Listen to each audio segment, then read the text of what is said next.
The Durian Heat, bringing big ideas and critical opinions in Southeast Asia. Welcome to the Durian Heat. I've been speaking with Adelena Lester Chung, who is a founder and partner at the Paddy Connection, international speaker, global entrepreneur, and coach. Let's continue our conversation. Was it really difficult for you, the transition period from where you used to be and then now where you are? Of course, you seem to be more joyful, happier than before. But I'm sure you struggled a bit from the transition. Absolutely, and thank you for asking such a good question. Yes, it was very difficult, in the sense that I really needed to, I knew that I loved doing coaching, Okay. When I started to practice the, coaching, and started speaking to people and had started to have clients. The one thing though that I suppose all of us, when we go through a comfort zone, knowing what we used to know before and being able to, support ourselves, whether it's financially, whether it's with the connections that we have and the clientele that we have. It's like, even when you wake up in the morning and you're not so clear-headed, but you know what to do. When you go into something new, you're leaving everything that you know. So that's the comfort zone, right? You leave everything that you know. You're going into the deep waters. You don't know, even though you know that, hey, it's quite fun, doing this, but you don't know where it's going to lead you to. And sometimes I think we just need to be brave. It took a lot of courage, I remember, for me, because everyone in my environment then said I was absolutely crazy. Oh no, of course I can imagine they're saying that to you. Right. You're absolutely crazy, you've got such, good business going, you've got everything going for you, and you're not exactly a spring chicken no longer at that point, right? And you're going to change everything and give up everything. You must be nuts, right? And I really had to draw in, from my own courage, and seek out new friends, new people, like-minded people as well, who were going through their own journeys, coming out from their own comfort zone and walking a different path. And so I still believe, when we have a supportive, like-minded group of people, and I call this a mastermind, right? That supports each other, sees the highest good of the other person. It's not so much about us, but the other person in the group. And because when we do that and we give, we receive so much more from the group and also from the universe that supports us in this walk forward. It's not an easy journey to walk forward. There will be some mistakes. I made some mistakes when I first started, on this business. Fine-tuning the kind of clientele I want to work with as well, for example, right? So we won't know until, we start from wherever we are and from whatever clients are that are willing and wanting to work together with us, right? And then fine-tuning the journey as we go along. So we started with this model, that we wanted to be able to live anywhere and do our business anywhere. And it's very flexible. Yes. And we wanted a global business. All right. Yeah. You want to be able to touch everyone's lives. Yes. Whether it's from home or company, organizations. Yes, absolutely. Yeah. That's really wonderful. It's really quite fun. It's really quite fun. So, there are times when, we may be on a Mediterranean cruise and we've got a coaching call, and then we do a coaching call. And in that coaching call, we can have people like from 8 countries that are on a coaching call as well, right? So that's a different way of doing business compared to even how I used to do my business before. Which was just in one office, in one location, not even in one country in that sense, because my clients were just really from one location, geographical location, right?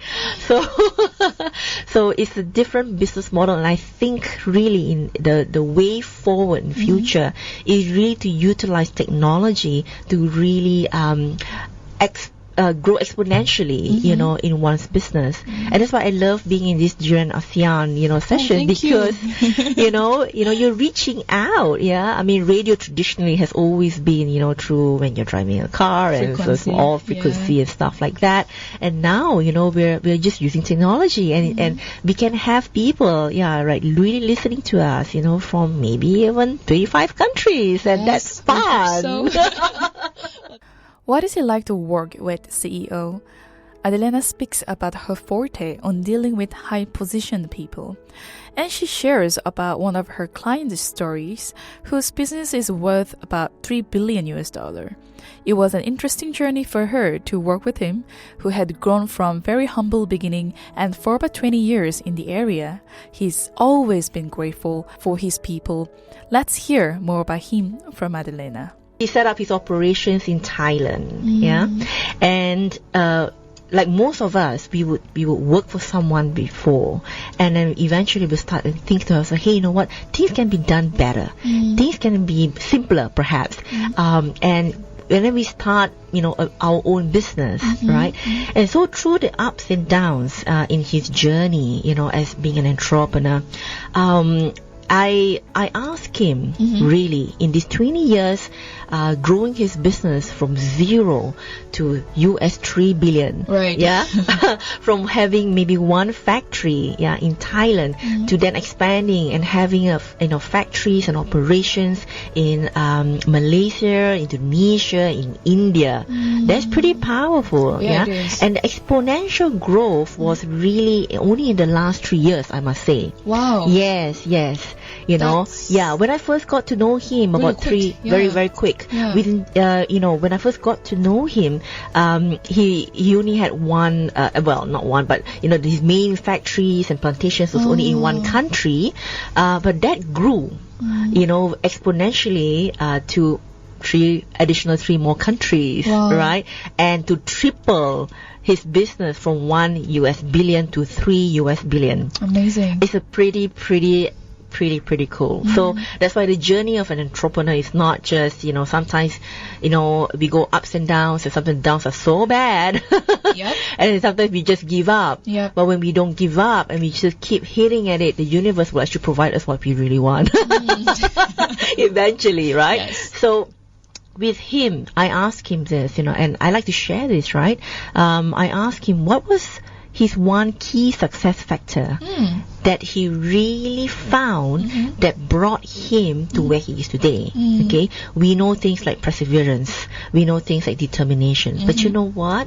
The one key factor, even though he's in commodity and plantations, he says the one key factor is his gratefulness to his people. His people. Wow, it's really unexpected answer. Yes.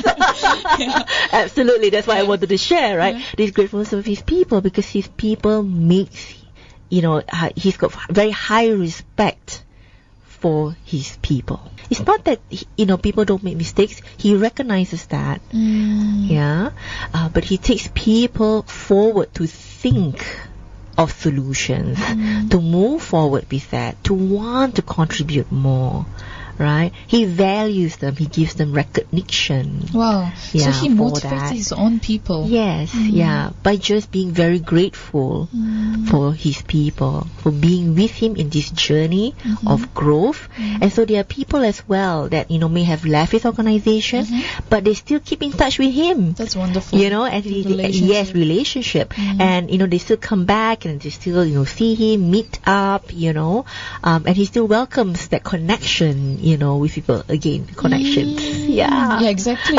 So the connection part, that he really utilized them in a positive manner, that made him expand to the other countries as well. But again, because other countries, he will meet different people there. And then he will build up his own relationship with them again. Different cultures, really understanding. But I think that the universal laws, of gratefulness, carries through. And when what we give is what we receive, right? So in different countries as well, it's the same thing. We, of course, all of us will have our discernment, in terms of, hey, you know what? We still need to be careful to evaluate, analyze business proposals, skills before we actually go into a new country, or even purchase a new factory and so forth. And it's not as if he has not, evaluated some of this and he has said no to some of it because, it was not a great deal. It was not a win-win situation, for example, right? But his gratefulness for his people, that they contribute, their very best, because they know that whatever that they put through into this organization, right, is being recognized, being appreciated, right? Yeah, and that that's going to bring things somewhere, yeah. So, and because of that, he's gone through. I mean, there are a lot. I mean, I'm sure you would have already met a lot of organizations, maybe also a lot of people that are working in organizations that perhaps they're not happy in the organization. Yes. And one is asking, hey, what makes an organization become great? Yeah. Right? There are a lot of people. And it's not just structures, it's not just buildings, or a great, office, that is conducive to work in. All that is great. But it's the people that makes the missionary work. I think one of the things about seeing one perspective, when we are looking at an issue or a situation, we can only see what we see because of our own beliefs and our own perception of the situation. Correct. So perception is very much about how we see things. So even Napoleon Hill, one of the personal development, gurus, actually says this: when you change the way you look at things, the thing itself will change. So the way that we connect with people, whether there are heads of departments or sometimes sometimes the people who are very, very difficult, not necessarily is just the head or the department because of authority, but sometimes are people who are perhaps just working for someone, but they've been in that role for many years, like 10 years, 20 years, right? And in the span of time, they've got really, really good at their skills. They've got very, very strong relationships with some of the top, customers, for example, right? Yes. So they are not wanting to know what they don't know. When we engage with people, it's very much about drawing out, the best in the person. We believe that everyone has the answers to a situation, or to a problem, or to a challenge for that matter, and what we do is really to activate the perspective from seeing it as a problem, whatever that may be, from seeing it as a problem, but to see it as a solution. Oh, so that's a transformation already. Okay. Yes. So when we switch that perspective, say, okay, this is a situation, look at it the way you want it to be, not as a problem, but it's already resolved. Okay. Look at it from it's already resolved. Okay. The final result is done, it's resolved, right? Then from there, how would you come to that? So we are switching a perspective from looking at it from the north, for example, to looking at it from standing at the south and looking in. Because for every negative that exists, there's an equal and opposite positive. That's so very which true. one are we focusing on? If we keep focusing on a negative, you're not going to see nothing. That's true. Yes. Okay. So I normally ask the person if he's still going on and ranting on about this problem, and or he's very steadfast on his opinion of this issue, right? Then I will say, what is it that you really want? Yeah. So you make him to think the outcome. Yes. The whole picture, bigger picture. Yes. In a positive light. Well, a negative mind will never give you a positive life for sure. So this is the end of our second segment at the Durian Heat, but stay tuned. We'll come back for the third one soon. You're now listening to Durian ASEAN, the voice of discovery and sharing.